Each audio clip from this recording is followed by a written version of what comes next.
30 minutos. Muito bom dia para você. Sou Júnior Moreira, este é o Conversa de Redação e comigo aqui para debater, para conversar sobre os principais temas do dia, eu tenho os jornalistas Eduardo Costa, William Travassos e Marcelo da Fonseca. Em cadeia com a Itatiaia Belo Horizonte, temos também a Itatiaia Vale do Aço e a Itatiaia Ouro Preto. Vamos falar um pouquinho sobre foro privilegiado? Pois é, o STF inicia um julgamento que pode alterar o alcance desse chamado foro privilegiado. O primeiro a votar foi o ministro do Supremo, Gilmar Mendes, inclusive ele é relator desse caso. Ele votou favorável para que a corte mantenha o chamado foro privilegiado para a manutenção de julgamentos de caso mesmo após o fim de mandatos políticos. Ou seja, o político já não tem mais mandato eletivo, mas, de alguma forma, o caso dele segue lá no Supremo Tribunal Federal. Inclusive, o caso analisado, né, um habeas corpus analisado pelo Supremo, é do senador Zequinha Marinho, do Podemos do Pará. O resultado vai balizar, lógico, próximos casos. Julgamento, Eduardo, tem previsão para durar até a próxima segunda-feira, dia 8. O voto do ministro do Gilmar Mendes foi colocado no plenário virtual nessa madrugada. Bom dia para você. Bom dia para todo mundo. Papai do Céu nos proteja hoje, sempre que vem a Páscoa. Ô, Júlio, em 999% dos casos, se o Gilmar Mendes votou a favor, eu já sou contra. Mas nesse caso específico, pensa comigo, ouvinte Itatiaia. O cidadão vai lá e fala, confia em mim, vota em mim. E alguns milhares de brasileiros, bem intencionados, ou inocentes, ou mal informados, elege o cara para representá-lo no Congresso Nacional, nas Assembleias Legislativas, enfim, para ser uma figura pública.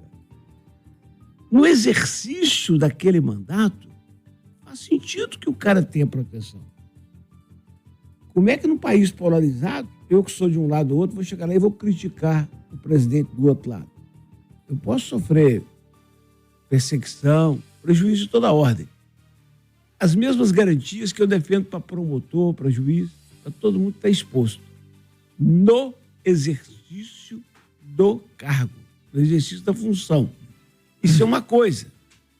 Outra eu vou lá, ganho uma eleição com 30 mil votos, às vezes 20 mil deles comprados, que a gente sabe que funciona assim com a mala preta, sento na cadeira lá e mato os meus desafetos todos e terei sempre um tratamento privilegiado. Até por uma questão de higiene do Supremo, os senhores ministros deviam votar contra isso, gente. É por essas e outras que fica entupindo o Supremo de coisas que não têm importância, porque isso não tem importância para a grande esmagadora maioria dos brasileiros, e fazendo com que a corte deixe de votar o que nos interessa. Olha, esse é um assunto que me tira do sério. É um não, eu sou a favor, eu sou contra, mas é um não do tamanho de Belo Horizonte. Ô William, pegando essa parte do Eduardo, e eu concordo em quase tudo que ele fala, mas tem um ponto específico nisso, que muitos políticos estão encracados com a justiça, renunciam, por exemplo, para voltar para as primeiras instâncias para ganhar tempo até o julgamento. E isso vai acabar caso o voto do Gilmar Mendes for seguido por outros, né? Sim. Júnior, bom dia aos ouvintes da Itatiaia. Bom, primeiro eu preciso pontuar o meu respeito à autoridade que o Gilmar Mendes representa. Dito isso, a opinião dele é diferente daquilo que eu acho que o cargo merece, porque Gilmar Mendes as decisões ou os pronunciamentos do Gilmar Mendes, eles são muito fora da realidade. É um tipo de julgamento, por exemplo, na instância do trabalho, onde ele desrespeita e vem tomando decisões repetitivas de desrespeito ao juiz de primeira instância. E ponto. Dá uma canetada e mata tudo com um simples ato. E aí eu começo a duvidar um pouco dessas decisões do senhor Gilmar Mendes. E quando ele fala isso, a impressão que eu tenho é a história do goela de pato. Já ouviram? Eu quero abraçar tudo para mim. Porque eu mantenho o foro privilegiado, eu mantenho essa decisão na minha mão.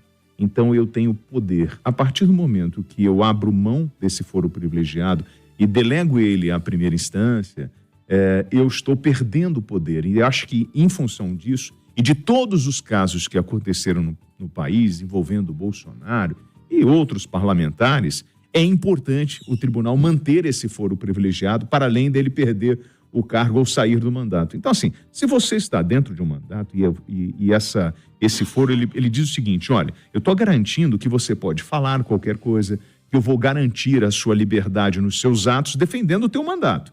Porém, a partir daquele momento que você sai, aí você perde esse direito. Porque você perde o cargo e perde essa prerrogativa. O que o tribunal quer fazer é manter isso para te manter sobre o cabresto. Júnior, duas coisas. Primeiro, eu sou contra... Primeiro que o Marcelo ficou na dúvida. Se o Marcelo ficou na dúvida, eu quero esclarecer para todo mundo. Em 999 mil vezes, eu sou contra o voto do Gilmar. E dessa vez também. Também. E a outra coisa é o seguinte, eu sou contra o foro privilegiado para antes, durante e depois, em qualquer circunstância, exceto a defesa do mandato. E aí, Marcelo, tem ponto de vista do Eduardo? O William mais ou menos vai no mesmo sentido, mas eu quero insistir com você. Tem muitos políticos que usam essas artimanhas para atrasar o processo na justiça, e isso me incomoda um pouco também. Bom dia. Bom dia, Júnior. Bom dia, amigos Conversa. Bom dia a todos os ouvintes. Muitos políticos usam até a proximidade, né? Aquele ministro que vai no churrasco, que vai no barco ali participar de uma festinha com alguns senadores. A gente sabe que em Brasília essa relação ali acaba se misturando muito, né? Os ministros que vão no samba, né? Na posse de presidente. Os ministros que vão para Portugal fazer palestra paga. Então, a gente... O relacionamento com as empresas, desculpa entrar aí, Marcelo, mas isso é uma vergonha. Consegue financiamento para dar palestra, né? Isso então, é vergonhoso. Júnior, o Supremo Tribunal Federal é um órgão fundamental, né, para a segurança jurídica do Brasil, para a democracia. Só que parece que vários ministros, né, ao longo dos últimos anos, estão trabalhando contra essa importância do Supremo. É verdade. O que está acontecendo agora? Vamos entender melhor. Em 2018, o Supremo fixou uma tese. O foro privilegiado só vale para os políticos em exercício. Né? Ele limitou. Por quê? Porque com a Lava Jato estava vindo o caso para o Supremo de que o Supremo não estava dando conta. Né? Tava literalmente criando uma fila muito grande no Supremo. Nesse ponto, Marcelo, desculpa te interromper, mas nesse ponto que para mim me parece que é o crucial. Então, você limita. O cara vai, renuncia e volta lá para a primeira instância. Ganha 10 anos aí para ser julgado. Mas o Supremo criou uma regra. Mas se o crime foi cometido... Ele ficava na primeira instância. Não, mas se o crime foi cometido quando ele tinha o mandato, o Supremo poderia continuar com o caso. Em 2018 teve esse julgamento. Passaram 6 anos, o Supremo agora, o Gilmar Mendes, quer revisar esse posicionamento. Então, qual que é a segurança jurídica que a gente tem, que a Suprema Corte do país garante para a população? Quer dizer, em 6 anos tudo muda. Isso está sendo frequente no Supremo. Uma tese que é aprovada pela maioria dos ministros num ano, passam 2 anos, né, muda a configuração, a tese muda.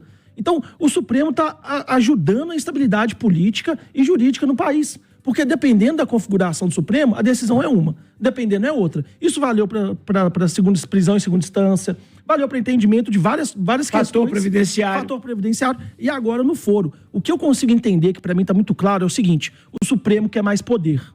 O ministro Gilmar Mendes quer mais poder. E aí agora ele está tentando ampliar o controle do foro, como o William bem lembrou, para aumentar o poder de influência dele. Porque desde o governo do ex-presidente Bolsonaro, o Supremo passou a ser mais atacado, passou a ser mais criticado e passou a ficar mais enfraquecido. E a aprovação também a gente fala tanto da aprovação de presidentes, do Congresso, a aprovação do Supremo também caiu muito a popularidade do Supremo.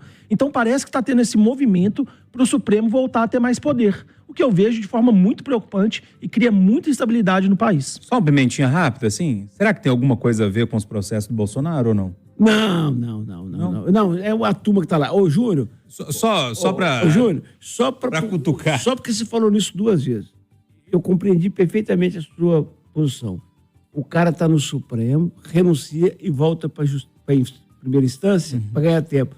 Mas se não houver... Não, se não houver, era o melhor dos mundos. Não, pois é, porque aí ele já começa lá embaixo. E já resolve lá. O problema é que a decisão está colocando nesse sentido que eu tô falando. Gente, vamos ser claro. Vamos ser claro. Eu não vou dar nome aqui não, mas se me pedir, eu dou.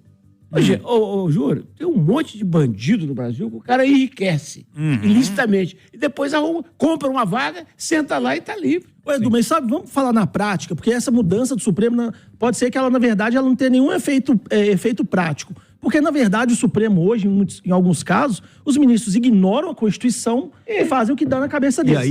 Vamos pegar um Isso exemplo. é maravilhoso, né? Vamos pegar, por exemplo, o Alexandre de Moraes, no caso da suposta agressão que ele e o filho dele sofreram lá no aeroporto de Roma. A gente até hoje, né, já tá quase um ano, a gente não teve acesso ao vídeo. Mas esse empresário, ele não tem foro privilegiado. Esse empresário, né, que supostamente agrediu o ministro Alexandre de Moraes e o filho dele no aeroporto em Roma, xingou e tudo mais, ele não tem motivo nenhum para estar sendo alvo do Supremo. Só que o Alexandre de Moraes, no dia seguinte, determinou, né, uma ação, né, mandou a PF fazer uma operação na casa dele. O ministro Alexandre de Moraes simplesmente ignorou a própria Constituição. Posso virar aqui? Você quer arrematar? Você leu, eu li isso em algum lugar, que o Lira procurou o Lewandowski, ministro da Justiça. Não vi. Disse que a prisão do Brazão criou um desconforto na Câmara. Porque os caras são corporativistas, né? Estão mexendo, uma hora pode ser comigo, né? É igual essa história da anistia, né, gente? Que agora estão emplacando aí, a anistia pedir tá no perdão. ferro aí, ó. Então, é o próximo. Vocês querem